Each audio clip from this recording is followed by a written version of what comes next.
Merhabalar, YouTube kanalıma hoş geldiniz. Bugün çıtır çıtır yufka kullanmadan el açması börek yapacağız. Buyurun yapımını görelim. 1 su bardağı yoğurt, yarım su bardağı ılık su, 1 paket kabartma tozu ekleyeceğim. Güzel karıştıralım. Tuzunu da ekleyelim yeteri miktarda. Şöyle 1 çay kaşığı veya yarım tatlı kaşığı kullanabilirsiniz. Yarım çay bardağı kadar zeytinyağı ekledim. Güzelce karıştıralım öncelikle.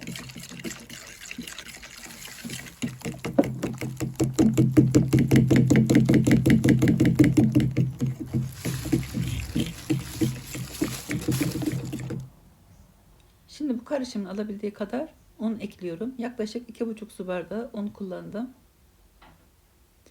Yumuşak bir hamur elde ediyoruz.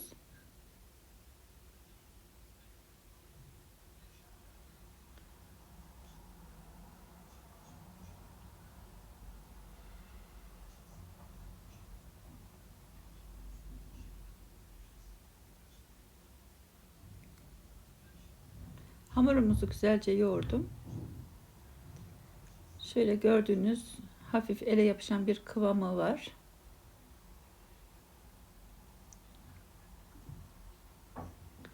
Daha sonra bezelere ayırıyorum. Dilediğiniz büyüklükte bezelere ayırabilirsiniz. Dilediğiniz şekilde şeklini verebilirsiniz. Orasını tamamen size bırakıyorum. Ben bugün gül böreği şeklinde hazırlayacağım. Şöyle hafif unladım.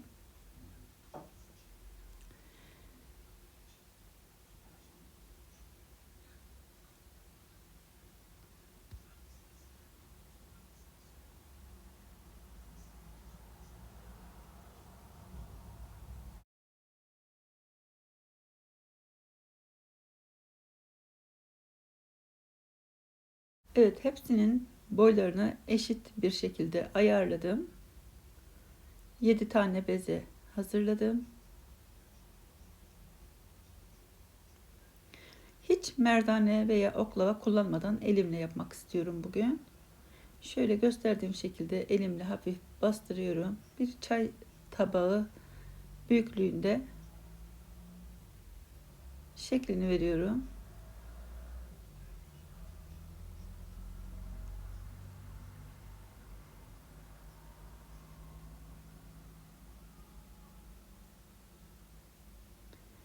Üç kaşık tereyağı, şöyle 3 kaşık da zeytinyağını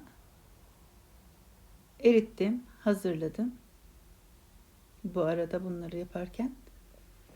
Şimdi önce tepsime biraz yağ süreceğim. Şöyle biraz görüyorsunuz ne kadar az yağ kullanıyorum. Çok fazla böyle yağlar doldurmaya gerek yok. 3 kaşık tereyağı, 3 kaşık da zeytinyağı yeterli. İkisini beraber erittim. Şöyle aralarına sürüyorum yağı.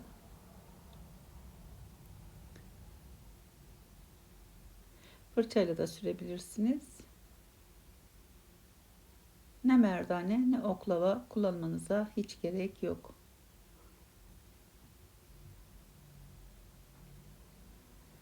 Şimdi bunları hepsini güzelce aralarını yağladıktan sonra mutlaka yarım saat dinlendirmemiz gerekiyor. Dinlendirirseniz istediğiniz şekilde açabilirsiniz. Ama dinlendirmeden yaparsanız hamurunuz güzel açılmaz. Siz açtıkça hamur kendini geri çeker. Lastik gibi olur. Ama dinlenirse kendini bırakır. İstediğiniz şekilde açabilirsiniz. İşiniz kolaylaşır. Şimdi üzerine bir poşet veya bir kapak kapatabilirsiniz. Yarım saat mutlaka dinlendiriyoruz.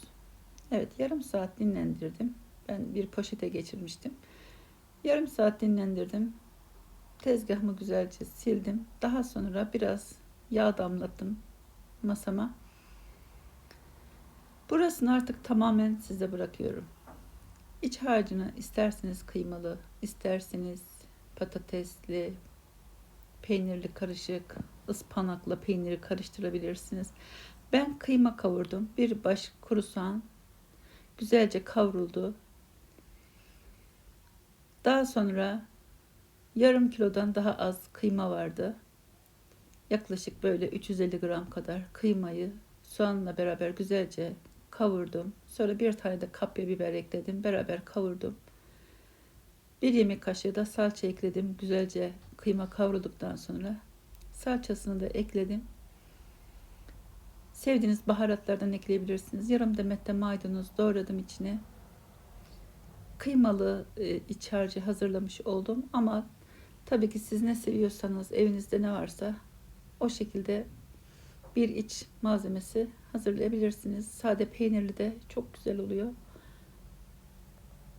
Açabildiğiniz kadar açın. Baktınız ki artık açılmıyor, yırtılıyor. Artık şeklini verebilirsiniz.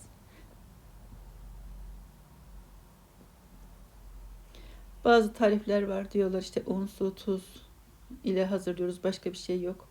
Ben daha önce onu denedim. Kesinlikle sert oluyor. Mutlaka yoğurtla yoğurmanız lazım hamurunu ve mutlaka kabartma tozu kullanmanızı öneririm. O zaman gevrek, pul pul dökülen güzel bir tarif ortaya çıkıyor. Sadece un, su, tuzla yaptığınız börekler gerçekten ben denedim ve memnun kalmadım. O yüzden yapmıyorum artık.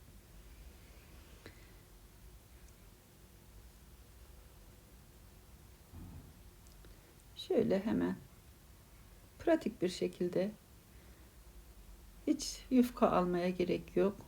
Evinizde pratik bir şekilde hazırlayabilirsiniz. Biraz daha dinlendirseydim hamuru daha da çok açılırdı. Benim zamanım olmadığından sadece yarım saat dinlendirebildim. İstediğim şekilde de açıldı. Şöyle elinizle bastırabilirsiniz.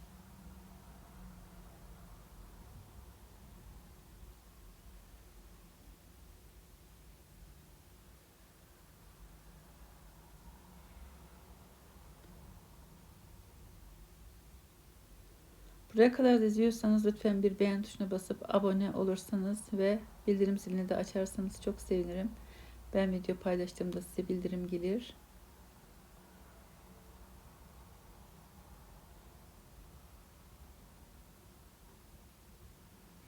Evet, gördüğünüz gibi açabildiğim kadar açtım. Gayet marketlerde satılanlardan daha ince oldu.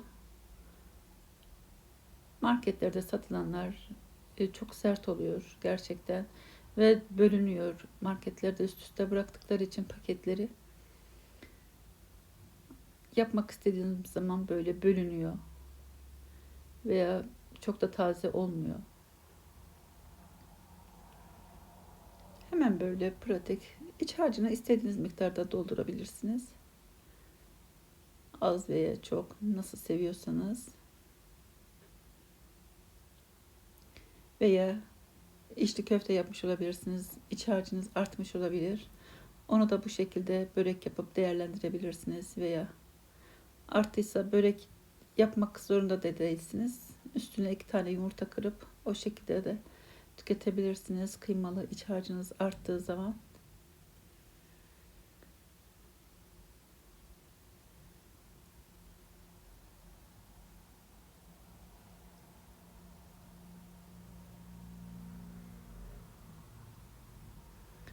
Bakınız yağ gibi açılıyor. Çok fazla yağ kullanmadım. Çünkü biz çok fazla yağlı yemek sevmiyoruz. Yağını da yeteri miktarda kullandım. Evet, bu şekilde katlayıp sardım. Dediğim gibi biraz daha dinlendirirseniz daha da çok ince açılır.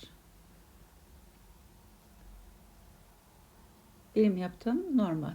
Ne çok ince ne de çok kalın. Normal. Bunu bu şekilde katmer şeklinde de yapabilirsiniz. Katlayıp tavada kare şeklinde katlayıp içine iç malzemesini koyduktan sonra tavada da alt üst çevirerek gözleme şeklinde veya katmer diyorsunuz. O şekilde de pişirebilirsiniz. Gayet güzel olur. Harika olur.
Evet, son böreğimi de hazırlıyorum.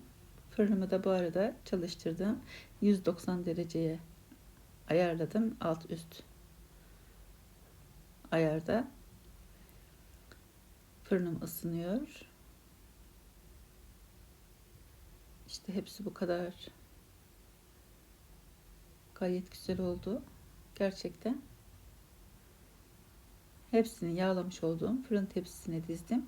Şimdi kalan yağımız vardı. Onu da üzerlerine sürüyoruz ve önceden ısıtmış olduğumuz fırınımızda altı da üstü de güzelce kızarana kadar pişiriyoruz. Her fırının pişirme süresi farklılık gösterebilir. O yüzden kontrollü bir şekilde takip ederek pişirebilirsiniz.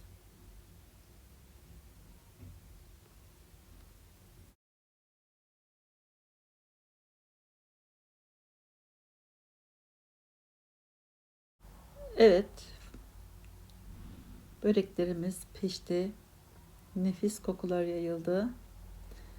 Gördüğünüz gibi çıtır çıtır, pul pul dökülen şahane bir lezzet ortaya çıktı.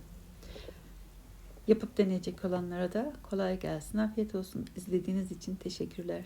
Başka tariflerde, başka videolarda görüşmek dileğiyle. Hoşça kalın, afiyet olsun.